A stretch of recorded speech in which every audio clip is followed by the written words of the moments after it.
Phases of teaching. देखो, phases of teaching 3 types की होती हैं, ठीक है। Pre active phase, interactive phase and post active phase. सबसे पहले बात करते हैं हम प्री एक्टिव फेज की, जो कि है प्लानिंग स्टेज, जिसमें टीचर प्लान करता है पढ़ाने से पहले। इसका क्या मतलब है?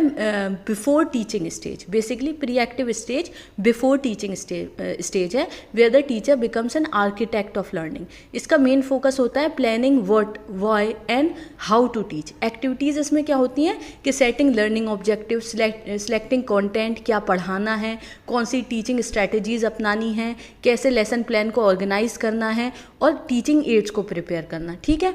ये हो जाती है हमारी प्री एक्टिव। इसके कीवर्ड्स याद रखना कि प्रिपरेशन, प्रिपरेशन से क्या याद रखोगे? Pre active. A teacher well prepared is a class half taught. फिर आता है हमारा इंटरैक्टिव फेज, जो कि प्रेजेंटेशन स्टेज है, जहाँ पर टीचर जो कुछ भी उसने प्लान किया उसको प्रेजेंट करता है।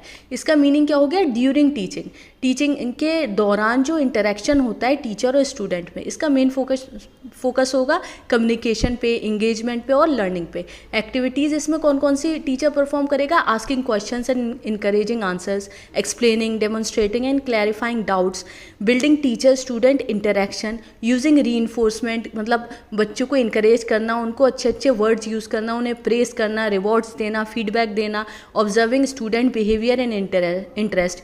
इसमें कीवर्ड्स आपको कौन से याद रखने हैं? एक्शन, मतलब teaching is not telling, it's interacting. Last but not the least, post active phase. Post active phase कौन सा है? इवेल्युएशन स्टेज है, मतलब ये आफ्टर टीचिंग फेज है, where reflection and evaluation take place.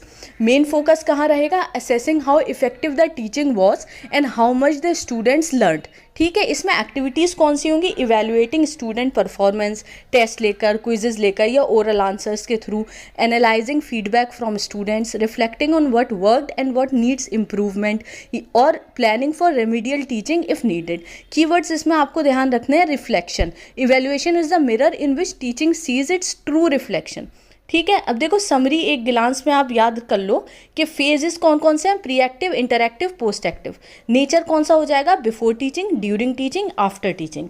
Keywords आपको याद रखने हैं प्रिपरेशन, एक्शन और रिफ्लेक्शन। और फोकस किस किस पे रहेगा? पहला रहेगा प्लानिंग एंड डिजाइनिंग पे, दूसरा रहेगा कम्युनिकेशन एंड टीचिंग पे, और थर्ड हो जाएगा इवेल्युएशन एंड इम्प्रूवमेंट।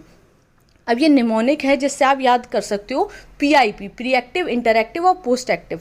P से है planet, then interact, then perfected.